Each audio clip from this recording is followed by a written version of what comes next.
What I love about the societies of the Andes is that they developed completely independently from the rest of the world. Choices they made about their economy, about social relationships, about death, are just done in a different way, which is intriguing to understand. Welcome to this members tour of Peru, A Journey in Time, supported by Prom Peru. I'm Jago Cooper and I'm the head of the Americas here at the British Museum. Welcome to this tour. My name is Cecilia Pardo. I'm curator for this exhibition, and we're very thankful to the Ministry of Culture and to the Art Museum of Lima in Peru. The Andes is one of the most extraordinary areas of cultural development in the world. But this is the first time in the British Museum's history that there's ever been a comprehensive exhibition to explore them. The title, Peru, A Journey in Time, isn't just a flippant title, it really means something. Often through a Western perception of time, we think about the past being behind us and we're in the present and the future stretches out ahead. But actually, within Andean societies, time is conceived completely different. For them, the past, the present, and the future all operate at the same moment, and the past is still alive, it's still happening, and can be affected by the present. And that's what we try to show in this exhibition, that the past can be changed by what's going on in the present, and that actually anyone really has the right to interpret that past in their own way. So the second topic of this exhibition is landscapes and environments. The societies that inhabited this part of the world managed to survive and thrive in one of the most remarkable, though challenging, environments in the whole planet. Because Peru lies in one of the driest deserts in the planet, but is also home to one of the richest oceans, providing a lot of maritime resources for these cultures. So the objects that we present in the exhibition, they all incorporate aspects of environments, being plants, animals, mountains, and the whole environment that was really incorporated into the main system of beliefs. So in the exhibition, we take the last 3,500 years and we've selected 6 separate cultures. You go on a journey chronologically through time, but during the exhibition, we have these cross-temporal moments where we bring out the key themes and essence of Andean societies. We introduce the visitors into a section where objects talk about how the environments played an essential role. So for example, we have textile with feathers created by a coastal society, incorporating feathers coming from the Amazon, or a lot of beads in a breastplate made up from turquoise coming from faraway regions. Through these objects, these societies managed to share and communicate their own system of beliefs where environments played a key role. So the landscapes of the Central Andes are connected by an incredible road network which dates back millennia and covers 40,000 kilometers. And it's this road network which takes us to our next stage, which is the site of Chavin de Huantar, which is located at one of the lowest passes over the high mountains of the Andes. Chavin is a ceremonial centre, that's how it's described by archaeologists. You get these objects that tell the story of people coming together for the first time with a sort of shared understanding of the landscape within which they live. What you start to see here is a sort of creation of an iconography that then repeats throughout time, through each of the different cultures of the Andes. If you look at these ear plates here, they're not only incredible for their size, but they also have these wonderful features combined together. You can see these faces with an eye, and you have this sort of feline head, and then these snakes coming down from them. These ear plates were found in a funerary context with a body, and so they were placed by the ears. They look almost impractical to actually have been worn in themselves, but their size talks to the status and importance of the individual with which they were buried. I love this vessel here, which has the spondylus shell and the stromboscigus, a conch shell, together in a ceramic vessel found up in the Andes.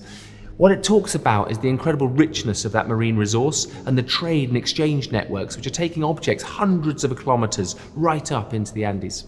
At the site of Chavin, you get these underground tunnels where offerings are made, and many of these strombus shells are actually found in those underground tunnels. So you get both the ceramic representation, but you also get the physical shell, which is talking about what's going on with them. They're being offered up to the gods into these underground water channels underneath this sacred site.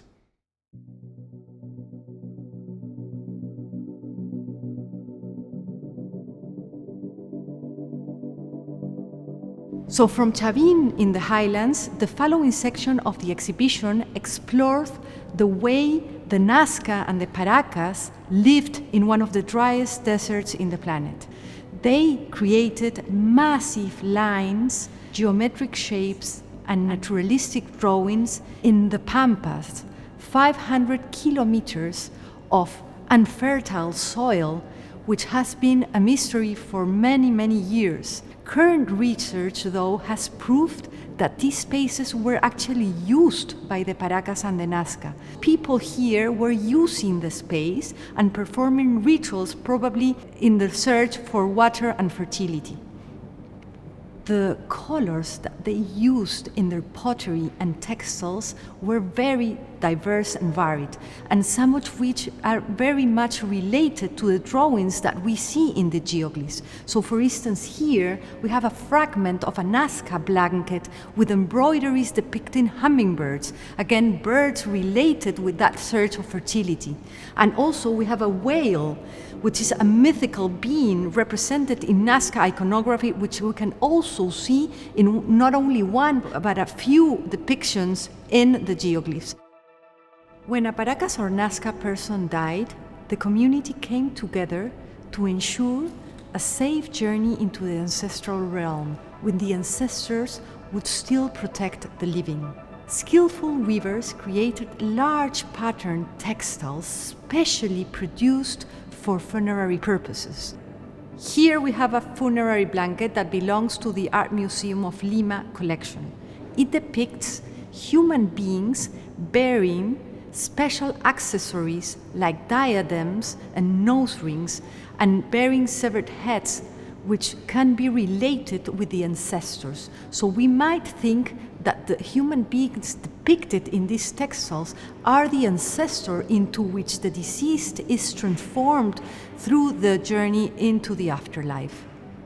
We think that this blanket was made sometime around 2,000 years ago. The way these textiles were wrapped around the body, creating these big funerary bundles, helped keep the oxygen away from the objects.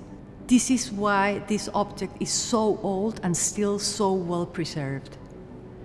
One of the biggest objects in the exhibition is this Nazca drum. It is very important not only because it was probably used as a musical instrument in special ceremonies, but also because it depicts one of the main narratives of Nazca mythology. In the drum, we see 5 deities, probably ancestors, which combine elements from different animals, capturing severed heads, and also depictions on the way the Nazca thought about life, death, and rebirth.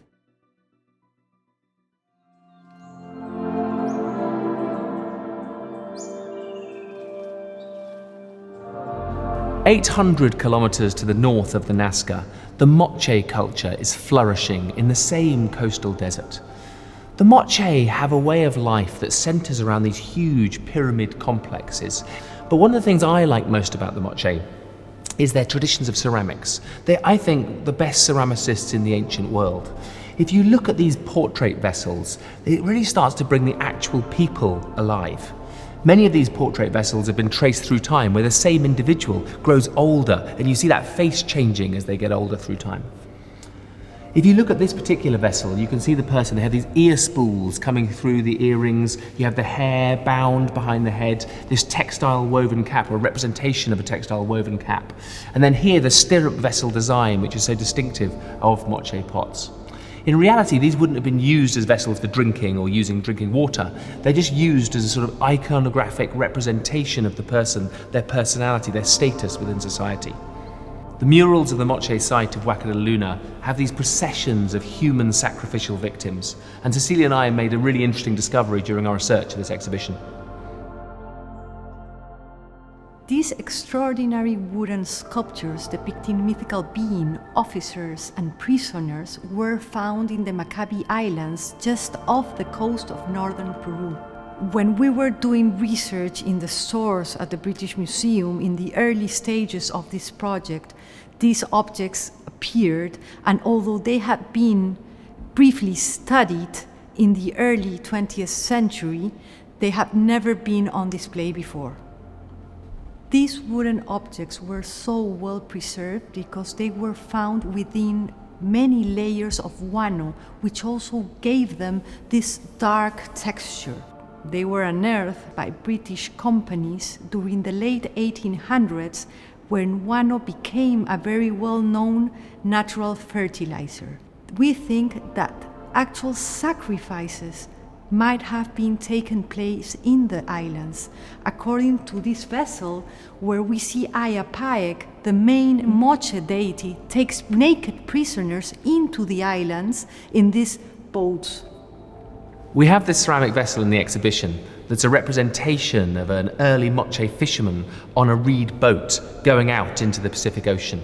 And this sort of links with one of our collaborators for the exhibition, Victor Huamanchumo.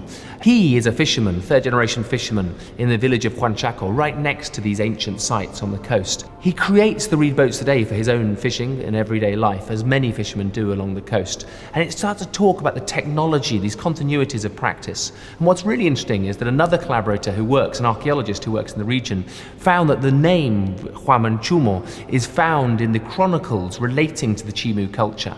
I love these moments in the exhibition where the past and present are so closely and intimately interwoven and connected. You can totally see the practice and people of this part of the world totally connected through time.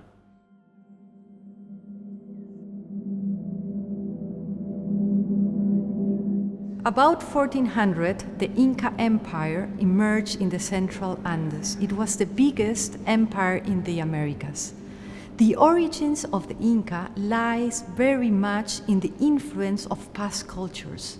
They learned on the past knowledge, specifically on the wari. Here we have 3 wari objects depicting a wari officer wearing a tapestry. So the technology of the textile tapestry was introduced by previous cultures, and the Inca developed it and took it to another level.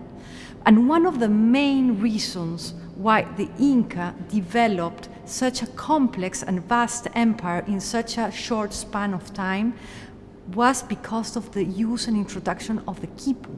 The quipu was a set of knotted strings that was used for accountability, for accounting numbers of populations, of crops, to understand the population that they managed.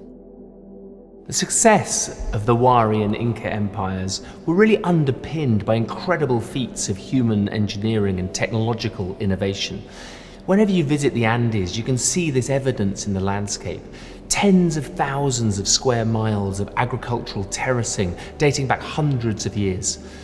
The irrigation systems at these high altitudes are amazing. They siphon off water right up where the snow is melting and then follow the contours of the mountains for miles as you go round those mountain profiles, bringing water to where they need it. You get these terracing systems where stone walls capture the sunshine warmth during the day and help protect the plants at night from frost. One of our collaborators is Manuel Choque, a 4th-generation farmer at this high altitude who talks about the inherited knowledge of the agricultural understanding of these landscapes. This vessel here is a chaquiacta, which is like a representation of a digging stick. And then on top, you've got a vessel covered with these sort of maize cobs or maize kernel designs. It's talking about that relationship with agriculture. And the vessel itself is actually a pakcha, which would have been filled with liquid and then drunk out of, a ritual drink, probably fermented maize that had been used in a festival.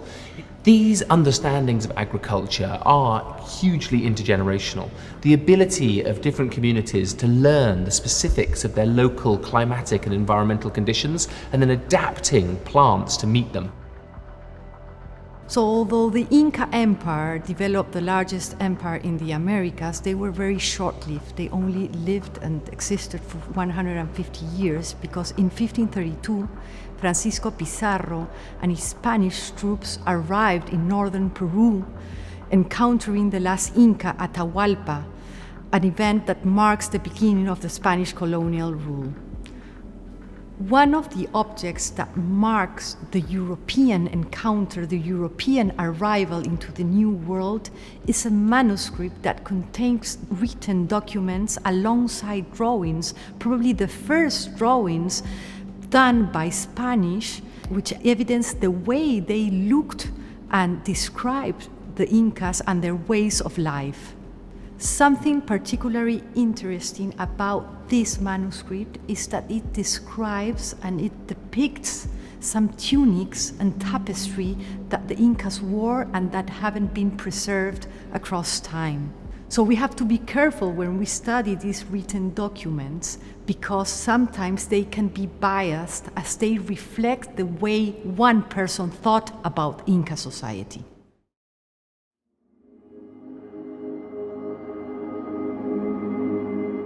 Textiles have been a theme throughout the exhibition, weaving these ideas of different cultures using them in different ways through time. So when we were planning the exhibition, we started to think about the idea of a new textile commission, and we started talking to friends and colleagues throughout Peru. So we invited Nilda Cayañaupa to collaborate with us, and she has been working for more than 30 years with weavers belonging to different Andean communities that have been using technologies in weaving and using raw materials and waste looms and technologies that date back to pre-Columbian times.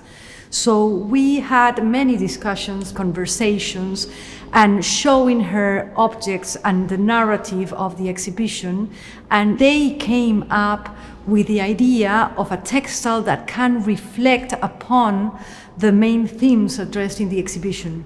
The idea of sort of using the Tawantinsuyu, the 4 parts of the Inca Empire, to create a textile with 4 quadrants, each inspired by one of the textiles in the exhibition. So behind us you can see this textile in reality. It's got the Wari, the Inca, the colonial and the contemporary aspects all bonded together through a Chicana cross in the middle representing indigenous identity today. And what I really liked about it was that we created a video to accompany the work, and you see people discussing their own histories as they're creating the object and their own reflections on those time periods of the past, which I think is a very powerful way of sort of embodying knowledge into the actual object. Totally, and I think that in the video we see the weavers spinning the yarn, dyeing the yarn, and weaving it in waste looms and in other type of looms in the same manner that pre-Columbian societies did it hundreds and thousands of years ago. And so I hope you've enjoyed this introduction. We've tried to sort of give you only a tiny glimpse of a much bigger exhibition that explores some incredible cultures throughout the Central Andes. And we really hope you'll come and visit the exhibition for yourselves and see it in all its real splendor and color.